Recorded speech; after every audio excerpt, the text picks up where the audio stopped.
Lockdown में corona है सबका रोना, डरने वाली बात नहीं है, सावधानी हमको रखनी है, 1 मीटर की दूरी से ही बात है हम सबको करनी है। बच्चों आओ पढ़ो सभी, कोरोना से डरो नहीं, बच्चों आओ पढ़ो सभी, कोरोना से डरो नहीं, पढ़ना लिखना है सबको, आगे बढ़ना है सबको।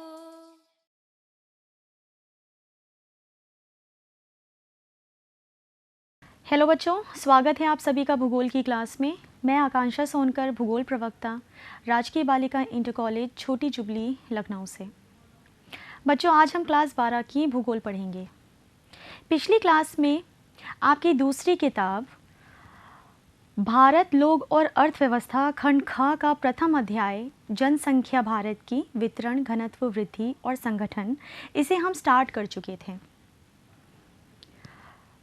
इसी चैप्टर को आज हम आगे पढ़ते हैं। जैसा कि मैंने आपको शायद नहीं बताया होगा, इस चैप्टर को हम 4 पार्ट्स में करेंगे। तो पिछली क्लास में हम अपना पहला पार्ट पूरा कर चुके हैं, आज इसी का दूसरा पार्ट हम करेंगे। आइए सबसे पहले बच्चों एक क्विक रिवीजन कर लेते हैं कि पिछली क्लास में हमने क्या क्या पढ़ा था। अब तक हमने जाना भारत में जनसंख्या आंकड़ों के स्रोत, जनसंख्या का वितरण, जनसंख्या का घनत्व, जनसंख्या घनत्व के प्रकार। बच्चों, बहुत इम्पॉर्टेंट है, आप लोगों को ये फिंगर्स पे बिल्कुल याद होना चाहिए क्योंकि एग्ज़ाम में बहुत पूछा जाता है। सबसे पहले तो 2011 की जनगणना के अनुसार हमारे भारत की जनसंख्या कितनी है, ये आपको फिंगर्स पे याद होना चाहिए, 121.01 करोड़। फिर आप लोगों को ये याद होना चाहिए कि भारत की संपूर्ण जनगणना किस वर्ष में पूरी हुई थी, तो ये 1881 ईस्वी में पूरी हुई थी। इसके बाद जो क्वेश्चन बहुत पूछा जाता है बोर्ड एग्ज़ाम्स में वो ये है कि 2011 की जनगणना के अनुसार सबसे ज़्यादा आबादी वाला राज्य कौन सा है, तो इसका उत्तर है उत्तर प्रदेश। यदि आपसे पूछा जाए सबसे कम आबादी वाला राज्य कौन सा है, तो इसका आंसर है सिक्किम। अगर हम केंद्र शासित प्रदेशों की बात करें तो सबसे ज़्यादा जनसंख्या दिल्ली में है और सबसे कम जनसंख्या आपकी लक्षद्वीप में है। तो ये तो बात हो गई सर्वाधिक जनसंख्या वाले राज्यों, कम जनसंख्या वाले राज्यों, सर्वाधिक जनसंख्या वाले केंद्र शासित प्रदेश और कम जनसंख्या वाले केंद्र शासित प्रदेशों की। अब हम आते हैं जनसंख्या घनत्व पे। तो 2011 की जनगणना के अनुसार सबसे ज़्यादा जनसंख्या घनत्व जिस राज्य का है वो है आपका बिहार, और सबसे कम जनसंख्या घनत्व जिस राज्य का है वो है अरुणाचल प्रदेश। इसी तरह जब हम केंद्र शासित प्रदेश की बात करते हैं तो सबसे ज़्यादा जनसंख्या घनत्व दिल्ली का है और सबसे कम जनसंख्या घनत्व अंडमान और निकोबार द्वीप समूह का है। और ये बच्चों आपको अच्छे से पता ही होगा कि विश्व में सबसे ज़्यादा आबादी चाइना देश की है और दूसरे नंबर पर हमारा भारत आता है। ये कुछ फैक्ट्स हैं जो आप लोगों को अपने ब्रेन में फीड कर लेना है। देखते हैं कि आज हमारे मुख्य चर्चा के बिंदु कौन से हैं बच्चों। आज हम जानेंगे जनसंख्या वृद्धि के बारे में। जनसंख्या के दोगुना होने का समय, इससे आप क्या समझते हैं। इसके बाद हम बात करेंगे भारत में जनसंख्या वृद्धि की 4 प्रावस्थाएं, यानी कि 4 मुख्य स्टेजेस, इनके बारे में हम बात करेंगे। शुरू करते हैं। जनसंख्या वृद्धि, जिसे हम कहते हैं पॉपुलेशन ग्रोथ, इससे आप क्या समझते हैं बच्चों। जनसंख्या वृद्धि 2 समय बिंदुओं के बीच किसी क्षेत्र विशेष में रहने वाले लोगों की संख्या में परिवर्तन को कहते हैं। ये जो जनसंख्या में परिवर्तन होता है बच्चों, ये 2 प्रकार से होता है। एक तो है आपका पॉजिटिव ग्रोथ और दूसरा है आपका नेगेटिव ग्रोथ।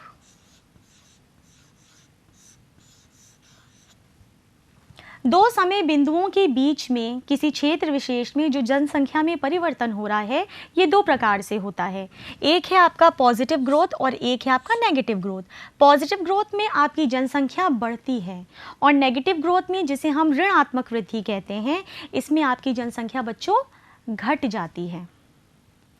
अब ये जो जनसंख्या में वृद्धि हो रही है, ये जिस दर से होती है, जिस रेट से होती है, उसे हम कहते हैं रेट ऑफ पॉपुलेशन ग्रोथ या जनसंख्या वृद्धि का दर, जिसे हम हमेशा परसेंटेज में एक्सप्रेस करते हैं।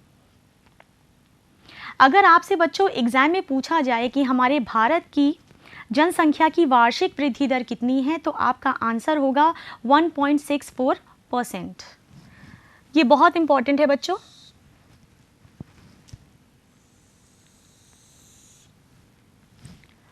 अब जो हमारी जनसंख्या में वृद्धि हो रही है, इसके दो बहुत ही इंपॉर्टेंट कंपोनेंट्स हैं, घटक हैं। एक तो है आपकी प्राकृतिक जनसंख्या वृद्धि और दूसरी है आपकी अभिप्रेरित जनसंख्या वृद्धि। प्राकृतिक जनसंख्या वृद्धि को हम नेचुरल पॉपुलेशन ग्रोथ भी कहते हैं।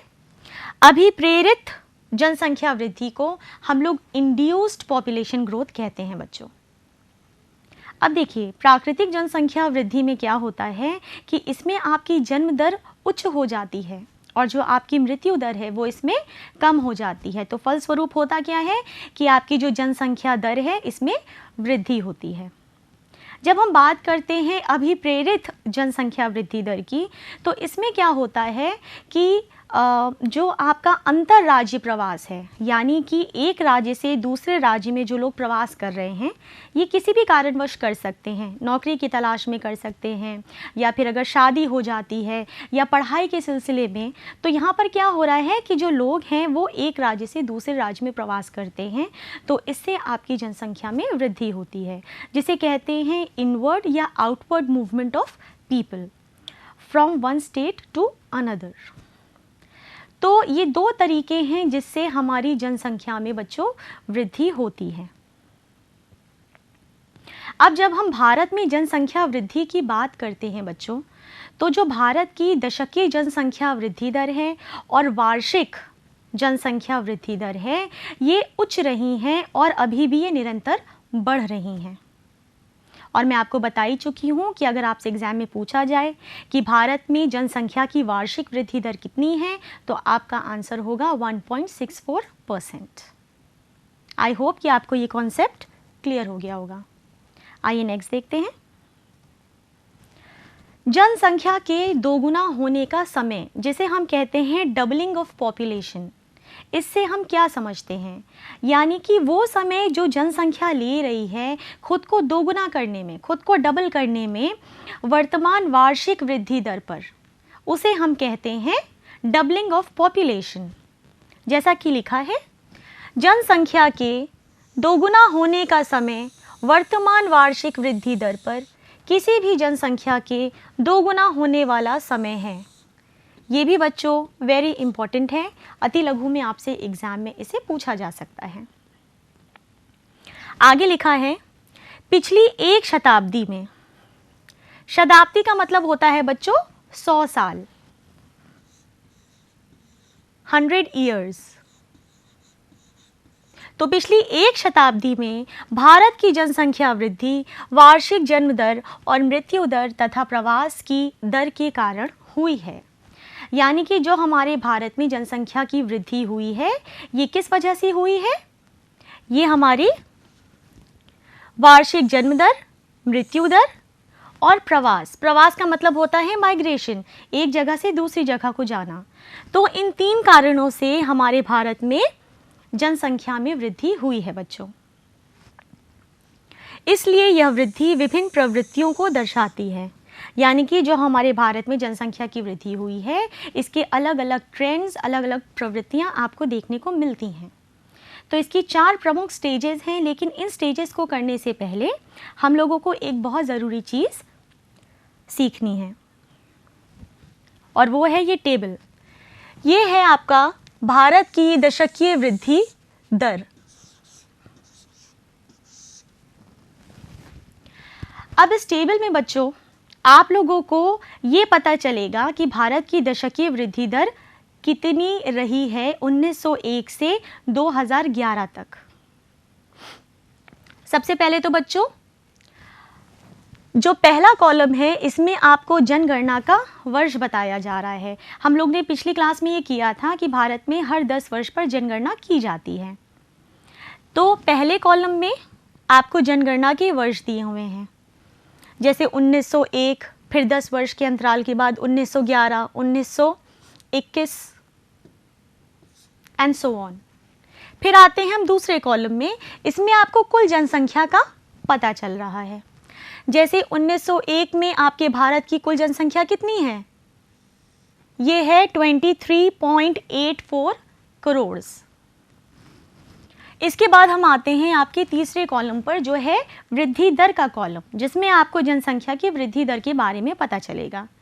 इसमें एक है निरपेक्ष संख्या और एक दिया हुआ है वृद्धि का प्रतिशत। तो अभी मैं आपको बताऊंगी बच्चों कि हम निरपेक्ष संख्या को कैसे निकालते हैं, क्योंकि जब हम निरपेक्ष संख्या को ज्ञात कर लेंगे इसके बाद हम वृद्धि दर को कैलकुलेट कर पाएंगे। तो चलिए एक क्विक नज़र डालते हैं कि इस टेबल से हमें क्या पता लगता है। जैसा कि हम इसमें देख रहे हैं कि 1901 में हमारी कुल जनसंख्या है 23.84 करोड़। 1911 में हमारी कुल जनसंख्या है 25.21 करोड़। अब यहाँ पर देखिए निरपेक्ष संख्या इतनी लिखी हुई है, ये कैसे निकाला गया है? जब हम 1911 की कुल जनसंख्या से 1901 की कुल जनसंख्या को माइनस कर देंगे तो ये निरपेक्ष संख्या निकलकर आ जाएगी। इसका मतलब 2520,93390 माइनस 238396,327। यानी आप क्या कर रहे हैं, 1911 की कुल जनसंख्या में से 1901 की कुल जनसंख्या को घटा रहे हैं, तो आपका निरपेक्ष संख्या निकलकर आ जाता है बच्चों। वृद्धि दर का प्रतिशत कितना है? 5.75%। यानी इन 10 सालों के अंतराल में आपकी जनसंख्या में कितनी वृद्धि हो रही है? 5.75% से वृद्धि हो रही है। अब जब हम आते हैं 1921 में, तो ये जो 1921 है ये वेरी इंपॉर्टेंट है, क्योंकि 1921 में आप देखेंगे कि आपकी जनसंख्या में ऋणात्मक वृद्धि होती है। यानी कि आपकी जो जनसंख्या है ये बढ़ने के बजाय कम हो जाती है, जिसे हम कहते हैं नेगेटिव पॉपुलेशन ग्रोथ। इसलिए जो 1921 वाला समय है ये बहुत ही इम्पॉर्टेंट है। अब 1921 में आपकी जनसंख्या है 25.13 करोड़। निरपेक्ष संख्या है बच्चों आपकी 7.72 लाख। यहाँ पर आप देखिए कि आपकी जो जनसंख्या है वो घट गई है और आपकी जो जनसंख्या वृद्धि का प्रतिशत है वो है -0.31%। यानी यहाँ पर आपकी जनसंख्या बढ़ नहीं रही है बल्कि घट रही है। कितने से? 0.31% से आपकी जनसंख्या यहाँ पर कम हो जाती है। इसी तरह बच्चों हम देखेंगे 1931 में आपके भारत की कुल जनसंख्या है 27.89 करोड़। उसी तरह निरपेक्ष संख्या है 27.66 करोड़। आपका वृद्धि दर का प्रतिशत है बच्चों इसमें 11.60। यानी यहाँ पर फिर से आपकी जनसंख्या बढ़ती है। अब होता क्या है कि धीरे धीरे अब भारत में जो जनसंख्या वृद्धि दर है ये बढ़ती रहेगी, लेकिन लास्ट के जो 2001 वर्ष है और 2011 वर्ष है इसमें आप देखेंगे कि आपका जो जनसंख्या का वृद्धि दर है इसमें थोड़ी सी गिरावट आई है। अब ऐसा क्यों हुआ है, इसे अभी हम आगे जो 4 प्रमुख स्टेजेस हैं उनमें हम जानेंगे। अब बच्चों अगला जो बहुत ही इम्पॉर्टेंट कॉन्सेप्ट है आप लोगों को पता होना चाहिए वो ये है कि अगर एग्जाम में पूछ लेते हैं कि 2001 से 2011 के बीच की दशकीय वृद्धि दर कितनी है, तो इसे आप कैसे कैलकुलेट करेंगे? अब देखिए 2001 में भारत की कुल जनसंख्या कितनी है? 102.86 करोड़। निरपेक्ष संख्या बच्चों यहां पर दी हुई है 18.23 करोड़। 2011 में हमारे भारत की कुल जनसंख्या है जो मैंने आपको बताया है 121.01 करोड़। यहाँ पर आपको निरपेक्ष संख्या दी हुई है 18.16 करोड़। अब हमें निकालना क्या है? दशकीय वृद्धि दर। इसे कैसे निकालेंगे? ये तो मैंने आपको बता दिया है कि निरपेक्ष संख्या कैसे निकलती है। जब आप 2011 की जनसंख्या से 2001 की जनसंख्या को माइनस कर देंगे, घटा देंगे, तो आपको निरपेक्ष संख्या का पता लग जाता है। अब आपको क्या करना है? इस संख्या को, जो आपकी निरपेक्ष संख्या है, इसे आप ऊपर लिखेंगे 181583094 और इसे आप डिवाइड कर देंगे आधार वर्ष या बेस ईयर की कुल जनसंख्या से। तो बेस ईयर कौन सा है हमारा? 2001। तो इसकी कुल जनसंख्या आप यहाँ लिख देंगे 1028610328 और इसको आप मल्टीप्लाई कर देंगे 100 से।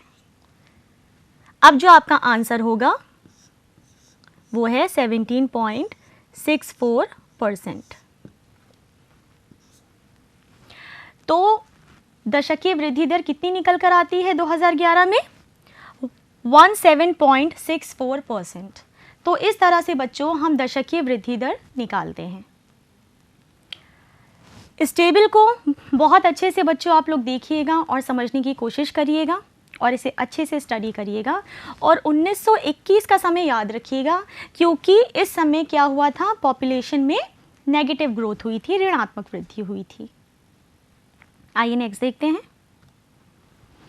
अब हम बात करेंगे भारत में जनसंख्या वृद्धि की 4 सुस्पष्ट प्रावस्थाओं या स्टेजेस की, जो अभी हमने पिछली स्लाइड में टेबल स्टडी किया है। जब आप उसको स्टडी करेंगे तो ये जो स्टेजेस हैं चारों, ये चारों स्टेजेस आपको और भी क्लियर हो जाएंगी। तो सबसे पहली जो हमारी स्टेज है या प्रावस्था है, ये है आपकी 1901 से 1921 के बीच की अवधि, यानी कि 20 सालों का ये समय है। 1901 से 1921 की अवधि की हम यहाँ बात कर रहे हैं। अब ये जो प्रावस्था है, इसकी सबसे मुख्य विशेषता क्या थी? जनसंख्या वृद्धि की निम्न अथवा स्थिर प्रावस्था, यानी जो आपकी जनसंख्या में वृद्धि थी वो बहुत ही मंद गति से थी, या फिर हम कह सकते हैं कि ये स्थिर जनसंख्या वृद्धि वाली प्रावस्था थी। इसका मुख्य कारण क्या था? जनसंख्या वृद्धि इतनी कम क्यों थी? सबसे पहली बात तो बच्चों की इस समय जो आपकी जन्म दर थी वो उच्च थी और आपकी मृत्यु दर ये भी उच्च थी। जन्म दर और मृत्यु दर ये दोनों ही उच्च थे। इसका मुख्य कारण ये था कि इस समय बहुत सारी महामारियां थीं। इस समय प्लेग चला हुआ था।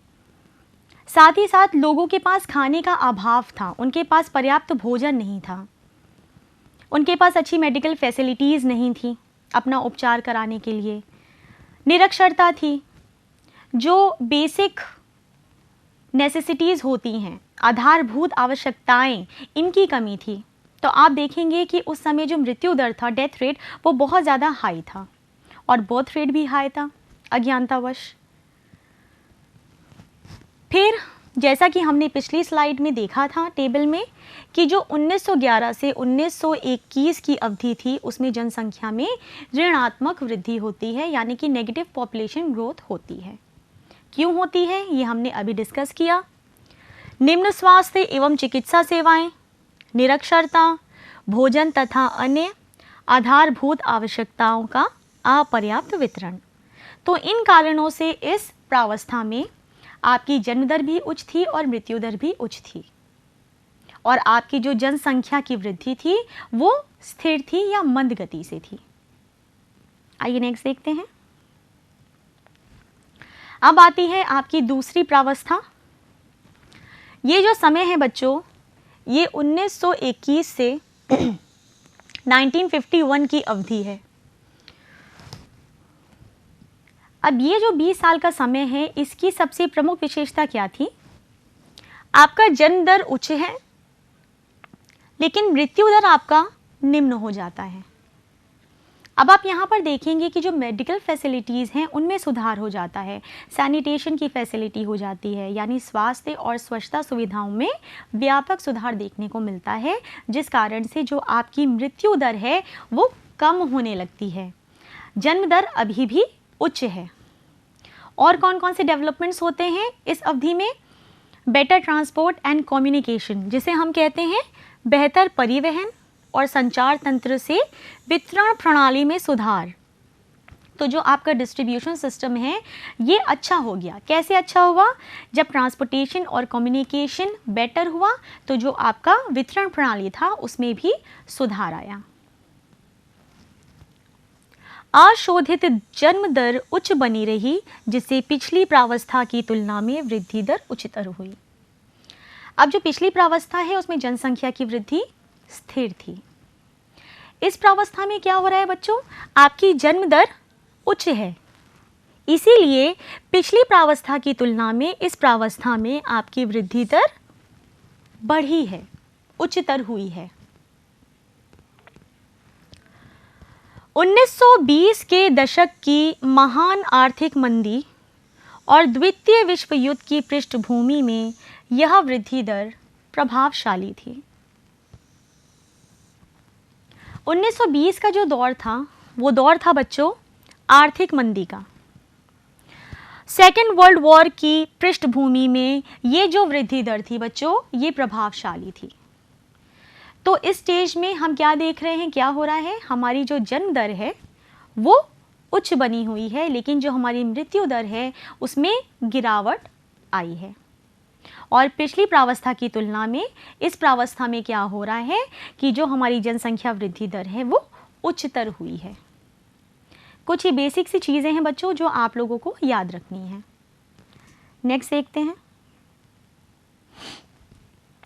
अब जो हमारी अगली प्रावस्था है, अगली स्टेज है, वो है 1951 से 81 की अवधि।